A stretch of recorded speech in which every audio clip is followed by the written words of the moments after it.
नमस्कार. आज दिनांक 13 जुलै 2026. आजच्या चालू घडामोडींच्या व्हिडिओमध्ये मी अभिजित तुमच्या सर्वांचं सहर्ष स्वागत करतो.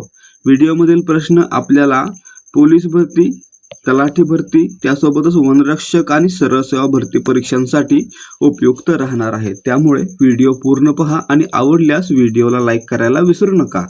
सुरुवात करूयात आजच्या प्रश्नांना.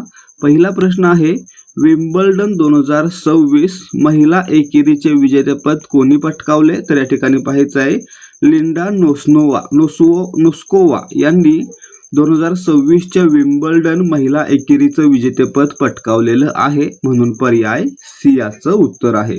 मित्रांनो, या कोणत्या देशाच्या आहेत? तर झेक प्रजासत्ताक या देशाच्या आहेत. त्यांनी कॅरोलिना मुचोवा यांचा पराभव करून ही स्पर्धा जिंकलेली आहे. आणि लक्षात ठेवायचं आहे, सर्वात तरुण म्हणजे वयाच्या 21व्या वर्षी त्यांनी ही स्पर्धा जिंकलेली आहे. लिंडा नोस्कोवा, कोणता देश? झेक प्रजासत्ताक, आणि जिंकलेली स्पर्धा विम्बल्डन 2026. ठीक आहे.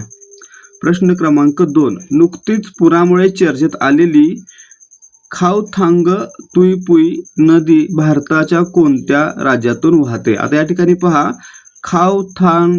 खावथलांग तुईपुई असं म्हणण्यापेक्षा दुसरं नाव आहे कर्णाफुली. कर्णाफुली नदी आहे ते भारतातील मिझोरम या राज्यातून वाहते, म्हणून पर्याय बी या प्रश्नाचं उत्तर आहे. प्रश्न क्रमांक 3, भारताच्या गगनयान मोहिमेसाठी इस्रोने अलीकडेच कोणती महत्वाची चाचणी यशस्वीरित्या पूर्ण केलेली आहे? तर या ठिकाणी पहा, गगनयान मोहिमेचा महत्वाचा टप्पा सॉल्व ग्राउंड टेस्ट आता भारताच्या इस्रोनं पूर्ण केलेली आहे, म्हणून पर्याय डी याचं उत्तर आहे. इस्रोबद्दल माहिती पाहायला गेलं तर स्थापना 1969, मुख्यालय बेंगलुरू या ठिकाणी. ठीक आहे. प्रश्न क्रमांक 4, ब्रिक्स परिवहन मंत्र्यांच्या बैठकीत मंजूर झालेल्या घोषणापत्राला काय नाव देण्यात आलेलं आहे? या ठिकाणी पहा, ब्रिक्स परिवहन मंत्र्यांच्या बैठकीत मंजूर झालेल्या घोषणापत्राला नागपूर घोषणा किंवा नागपूर डिक्लेरेशन असं नाव देण्यात आलेलं आहे, म्हणून पर्याय बी याचं उत्तर आहे. ब्रिक्सचा फुल फॉर्म काय आहे? तर ब्रिक्स मित्रांनो 5 देशांची संघटना आहे, ज्याच्यामध्ये ब्राझील म्हणजे बी, रशिया म्हणजे आर, भारत म्हणजे इंडिया आय, सी म्हणजे चायना चीन, आणि एस म्हणजे दक्षिण आफ्रिका. ठीक आहे. पुढे पाहूयात प्रश्न क्रमांक 5, भारतात भौगोलिक मानांकन म्हणजे DGI टॅग मिळालेल्या नोंदणीकृत उत्पादनांची एकूण संख्या किती आहे? मित्रांनो, भारतामध्ये आतापर्यंत 822 वस्तूंना GI टॅग मिळालेला आहे, म्हणून पर्याय डी या प्रश्नाचं उत्तर आहे. महाराष्ट्रामध्ये किती GI टॅग मिळालेल्या वस्तू आहेत हे तुम्ही ऑनलाईन सर्च करा आणि मला कमेंट करून सांगा. ठीक आहे. महाराष्ट्रामध्ये किती वस्तूंना GI टॅग मिळालेला आहे? प्रश्न क्रमांक 6, राष्ट्रीय गुन्हे नोंदणी ब्युरो म्हणजे NCRB चे नवीन महासंचालक म्हणून कोणाची नियुक्ती झाली आहे? मित्रांनो, NCRB चे नवीन महासंचालक म्हणून अमित गर्ग यांची नियुक्ती झालेली आहे, म्हणून पर्याय बी याचं उत्तर आहे. NCRB चा फुल फॉर्म विचारतील तर काय सांगायचं? National crime records bureau. Police भरतीला हा फुल फॉर्म विचारला जातो. प्रश्न क्रमांक 7, दक्षिण आशियातील सर्वात मोठ्या खाजगी क्षेपणास्त्र निर्मिती केंद्राची उभारणी कोठे होत आहे? या ठिकाणी पहा, दक्षिण आशियातील सर्वात मोठं खाजगी क्षेपणास्त्र निर्मिती केंद्र आहे ते अदानी डिफेन्स नावाची कंपनी उभारत आहे, आणि ते कुठे उभारत आहे? तर मध्य प्रदेशमधील शिवपुरी या ठिकाणी उभारत आहे, म्हणून पर्याय ए. लक्षात काय ठेवणार? दक्षिण आशियातील सर्वात मोठे खाजगी क्षेपणास्त्र निर्मिती केंद्र शिवपुरी मध्य प्रदेश या ठिकाणी अदानी डिफेन्स नावाची कंपनी उभारत आहे. प्रश्न क्रमांक 8, जुलांग 3 या आधुनिक अणु क्षेपणास्त्राची यशस्वी चाचणी कोणत्या देशाने केली? तर या ठिकाणी पहा, जुलांग 3 हे चीनचं क्षेपणास्त्र आहे, म्हणून पर्याय सी चीन याचं उत्तर असणार आहे. प्रश्न क्रमांक 9, इंडोनेशिया सरकारने पंतप्रधान नरेंद्र मोदी यांना नुकताच कोणता सर्वोच्च नागरी सन्मान प्रदान केला? आपण हा प्रश्न पाहिलेला होता. नरेंद्र मोदी यांना बिंटांग आदिपूर्णा पुरस्कारानं सन्मानित करण्यात आलं. मित्रांनो, यालाच इंग्लिशमध्ये काय म्हणतात? Star of the Republic of Indonesia या पुरस्कारानं सन्मानित करण्यात आलं, म्हणून पर्याय डी याचं उत्तर आहे. आता 2 महत्त्वाचे प्रश्न लक्षात ठेवायचे. प्रश्न कसे येतात? तर बिंटांग आदिपूर्णा हा पुरस्कार कोणत्या देशाचा सर्वोच्च नागरी सन्मान आहे? किंवा स्टार ऑफ द रिपब्लिक हा कोणत्या देशाचा सर्वोच्च नागरी सन्मान आहे? तर लक्षात ठेवायचा आहे, हा इंडोनेशियाचा नागरी सन्मान आहे. प्रश्न क्रमांक 10 कडे जाऊयात. ब्रिक्स देशांच्या अंमली पदार्थ विरोधी संस्थांच्या प्रमुखांची बैठक कोणत्या शहरात पार पडली? या ठिकाणी पहा, ब्रिक्सचं पाहिलं आपण Brazil, Russia, India, China, south Africa. तर मित्रांनो, या देशांच्या अंमली पदार्थ विरोधी संस्थांच्या प्रमुखांची बैठक आहे ती आसाममधील गुवाहाटी या ठिकाणी पार पडलेली आहे, म्हणून पर्याय बी याचं उत्तर आहे. नमस्कार विद्यार्थी मित्रांनो, थोड्या वेळासाठी इकडे लक्ष द्या. आपल्या वर्धापन दिनानिमित्त आपण 3 जुलै 2026 पर्यंत मराठी व्याकरणाचा एक संच ठेवलेला होता, ज्याच्यामध्ये आपण Marathi व्याकरणासाठी A to Z Marathi व्याकरण 870 पानाची PDF, मराठी व्याकरण नोट्स 168 पानांची PDF, त्यासोबतच 10 मराठी व्याकरणाच्या सराव प्रश्नपत्रिकांचा संच, हे सर्व एकत्रितपणे 50 रुपयांना ठेवलेले होते. आणि मित्रांनो, आपण ही ऑफर आहे ती 3 जुलै नसून आता 10 जुलैपर्यंत वाढवलेली आहे. त्यामुळे जर तुम्हाला मराठी व्याकरणाचा परफेक्ट आणि संपूर्ण सराव करायचा आहे तर फक्त 50 रुपयांमध्ये तुम्ही हा संच खरेदी करू शकता. आणि तुम्हाला डायरेक्टली खरेदी करायची गरज नाही आहे. तुम्ही 75 17 24 91 19 या नंबरवर व्हॉट्सअप किंवा टेलिग्रामवरून डेमो असा मेसेज पाठवा. तुम्हाला या PDF डेमो पाहता येईल. जर तुम्हाला डेमो आवडला तरच तुम्ही हा संच खरेदी करू शकता, नाही आवडला तर तुम्ही खरेदी करू नका.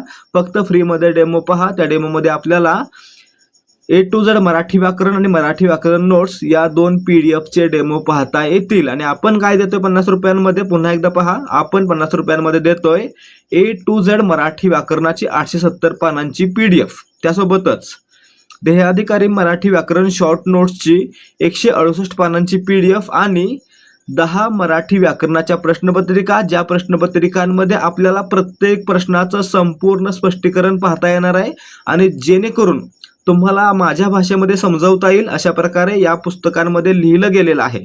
जर तुम्ही याच्यामध्ये पाहिलं तर ज्याप्रमाणे मी समजावून सांगतो त्याच प्रकारे तुम्हाला या पुस्तकामध्ये प्रत्येक प्रश्नाचं स्पष्टीकरण पाहायला मिळणार आहे. त्यामुळे जर तुम्हाला 50 रुपयांमध्ये मराठी व्याकरण संपूर्ण करायचंच आहे तर तुम्ही हा संच नक्की खरेदी करा. या संचाची किंमत 10 जुलैपर्यंत फक्त 50 रुपये असणार आहे.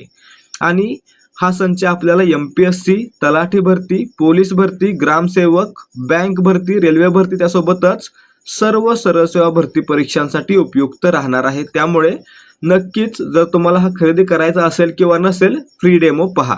75 17 24 91 19 या नंबरवर मेसेज करून फ्री डेमो पहा. आवडल्यास खरेदी करा, अन्यथा खरेदी करण्याची कोणतीही सक्ती नाही.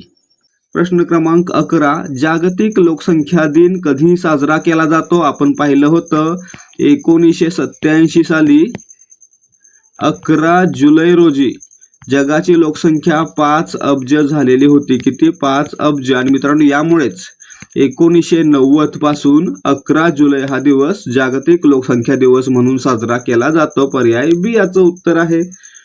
प्रश्न क्रमांक 12, मेघालयातील क्रिनोलिन धबधब्याजवळ नुकतीच शोधण्यात आलेली सिएथिया मेघालयेन्सिस ही कशाची प्रजाती आहे? या ठिकाणी पहा, सिएथिया मेघालयेन्सिस ही काय आहे? तर गोड्या पाण्यातील एक लाल शैवाल आहे, जे फक्त अतिशय शुद्ध आणि ऑक्सिजनयुक्त पाण्यामध्ये जिवंत राहू शकतं, म्हणून पर्याय ए याचं उत्तर आहे. आणि मित्रांनो, याला क्रिटिकली एंडेंजर्ड या श्रेणीमध्ये ठेवण्याची शिफारस करण्यात आलेली आहे. ठीक आहे. प्रश्न क्रमांक 13, भारतात प्रथमच आढळलेला पॅरॉट बॉर्न व्हायरस 4 म्हणजे PABV4 हा विषाणू प्रामुख्याने कोणत्या जीवाणू संक्रमित करतो? पॅरट म्हणजे पोपट. पोपट वर्गीय प्राण्यांना हा शिकार करतो किंवा संक्रमित करतो, म्हणून पर्याय बी याचं उत्तर असणार आहे. प्रश्न क्रमांक 14, ह्यालोका मॅलोमायसिस या नव्या रोगकारक बुरशी प्रजातीचा शोध लागलेले चंद्रप्रभा वन्यजीव अभयारण्य कोणत्या राज्यात आहे? या ठिकाणी पहा, चंद्रप्रभा वन्यजीव अभयारण्य कोणत्या राज्यामध्ये आहे? उत्तर प्रदेशमध्ये आहे. उत्तर प्रदेशमधील चंदौली या जिल्ह्यामध्ये हे अभयारण्य आहे, म्हणून पर्याय सी याचं उत्तर आहे. तर या ठिकाणी पाहायचं, बुरशीचं नाव विचारलं तर हॅलोकामालोमायसिस. आणि मित्रांनो, कुठे आढळलेली आहे? चंद्रप्रभा वन्यजीव अभयारण्यामध्ये आढळलेली आहे, जे अभयारण्य उत्तर प्रदेशमधील चंदौली जिल्ह्यामध्ये येतं. आणि मित्रांनो, याची स्थापना 1957 साली झालेली होती. पुढे पाहूयात. प्रश्न क्रमांक 15. ईसाई अरासी म्हणजे संगीताची राणी म्हणून प्रसिद्ध असलेल्या आणि नुकतेच निधन झालेल्या एस जानकी कोणत्या क्षेत्राशी संबंधित होत्या? वर दिले संगीताची राणी हे कंसात नसेल म्हणजे काय असेल? ईसाई अरासी म्हणून प्रसिद्ध असलेल्या आणि नुकतेच निधन झालेल्या एस जानकी कोणत्या क्षेत्राशी संबंधित आहेत? तर मित्रांनो, या पार्श्वगायन म्हणजे संगीताशी संबंधित आहेत म्हणून पर्याय सी याचं उत्तर आहे. मित्रांनो, त्यांनी 88 वर्षांच्या आपल्या कारकिर्दीमध्ये 20 भाषांमध्ये 48,000 पेक्षा अधिक गाणी गायलेली आहेत. आणि मित्रांनो, यासाठी त्यांना 2013 साली पद्मभूषण पुरस्कार देण्यात आलेला होता, परंतु त्यांनी तो नाकारला. कारण काय? कारण त्यांना वाटलं की हा पुरस्कार त्यांना उशिरा दिला गेला, म्हणून या ठिकाणी त्यांनी 2013 साली पद्मभूषण पुरस्कार नाकारलेला होता. प्रश्न क्रमांक 16. भारताचे 53वे सरन्यायाधीश म्हणून कोणाची नियुक्ती करण्यात आली? हा प्रश्न पोलीस भरतीला किती वेळा विचारला गेला आणि त्यावेळी आपण हा प्रश्न किती वेळा पाहिला होता. भारताचे 53वे सरन्यायाधीश कोण आहेत? न्यायमूर्ती सूर्यकांत शर्मा म्हणून पर्याय सी याचं उत्तर आहे. तर तुम्ही मला आता कमेंट करून सांगा 51 आणि 52 नंबरचे भारताचे मुख्य न्यायाधीश किंवा सरन्यायाधीश कोण होते? कमेंट करून नक्की सांगायचं आहे. अभ्यास करताय, व्हिडिओ पाहताय आणि माहिती समजते तर नक्कीच कमेंट करून सांगू शकताय. प्रश्न क्रमांक 17. 2026च्या विजयासह भारताने आतापर्यंत एकूण किती वेळा ICC मेन्स T20 विश्वचषक जिंकलेला आहे? हा प्रश्न देखील पोलीस भरतीला आला होता आणि आपण किती वेळा पाहिलेला होता. या ठिकाणी पाहायचं आहे, भारतानं सर्वात पहिल्यांदा 2007 साली पहिल्यांदा ICC T20 विश्वचषक जिंकला होता, त्यानंतर 2024 साली जिंकला आणि आता 2026 साली जिंकला. अशा प्रकारे भारतानं आतापर्यंत 3 वेळा ही स्पर्धा जिंकलेली आहे म्हणून पर्याय सी याचं उत्तर आहे. त्यासोबतच सलग 2दा जिंकणारा कोणता देश आहे? भारत आहे. 2024 आणि 2026 सलग 2 ICC T20 मेन्स चॅम्पियनशिप जिंकणारा भारत हा पहिलाच देश बनलेला आहे. पुढे प्रश्न क्रमांक 18. क्षेत्रफळाच्या दृष्टीने भारतातील सर्वात मोठे राज्य असलेल्या राजस्थानची राजधानी कोणती आहे? सर्वांना माहित असेल, जयपूर ही राजस्थानची राजधानी आहे म्हणून पर्याय सी याचं उत्तर आहे. ठीक आहे. जयपूरला काय म्हणतो आपण? गुलाबी शहर असं देखील म्हणतो. प्रश्न क्रमांक 19. महाराष्ट्र शासनाचा सर्वोच्च नागरी सन्मान महाराष्ट्र भूषण पुरस्कार सर्वात नवीनतम कोणाला प्रदान करण्यात आलेला आहे? तर या ठिकाणी पहा, सर्वात नवीन विजेते कोण आहेत? अशोक सराफ आहेत. पर्याय बी याचं उत्तर आहे. प्रश्न क्रमांक 20. जागतिक कागदी पिशवी दिन वर्ल्ड पेपर बॅग डे दरवर्षी कोणत्या तारखेला साजरा केला जातो? या ठिकाणी पाहायचे आहे, दरवर्षी 12 जुलै रोजी जागतिक कागदी पिशवी दिन साजरा केला जातो म्हणून पर्याय सी याचं उत्तर आहे. तर 12 जुलैलाच मलाला दिन देखील साजरा केला जातो. मुलींच्या शिक्षणासाठी मलाला दिन कोणत्या तारखेला साजरा केला जातो? तर 12 तारखेला साजरा केला जातो, 12 जुलैला. प्रश्न क्रमांक 21. भारतीय नौदलात समाविष्ट झालेली INS महेंद्रगिरी ही युद्धनौका कोणत्या प्रकल्पांतर्गत बांधली गेली आहे? या ठिकाणी पहा, INS महेंद्रगिरीचं बांधकाम कुठे झालं? तर माझगाव डॉक मुंबई या ठिकाणी झालं आणि ही प्रोजेक्ट 17A अंतर्गत बांधली गेलेली युद्धनौका आहे म्हणून पर्याय बी याचं उत्तर आहे. प्रश्न क्रमांक 22. विज्ञानातील उत्कृष्ट संशोधनासाठी दिला जाणारा आणि विज्ञानाचे ऑस्कर म्हणून ओळखला जाणारा पुरस्कार कोणता? या ठिकाणी पाहायचं आहे, विज्ञानातील उत्कृष्ट संशोधनासाठी ब्रेक थ्रू पुरस्कार दिला जातो, ज्याला विज्ञानातील ऑस्कर असं देखील म्हटलं जातं म्हणून पर्याय बी याचं उत्तर आहे.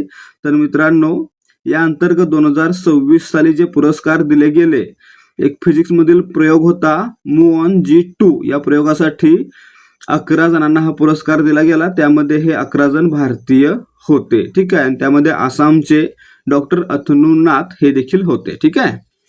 पुढे पाहूयात.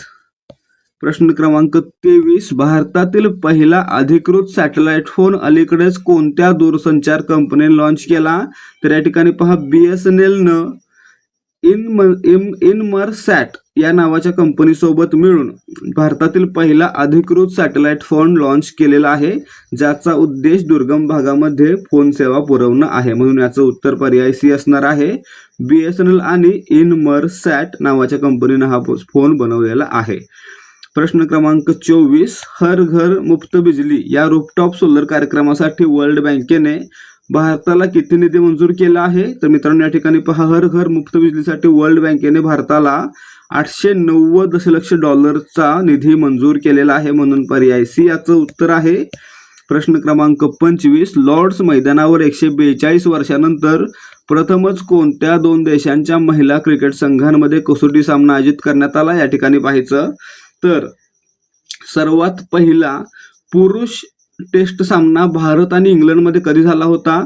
142 वर्षापूर्वी. आणि मित्रांनो तो कुठे झाला होता? इंग्लंडमधील लॉर्ड्स मैदानावरच झालेला होता. आणि त्यानंतर भारत आणि इंग्लंड दरम्यानचा महिला कसोटी सामना, पहिलाच महिला कसोटी सामना भारतीय क्रिकेट संघाचा कुठे पार पडला?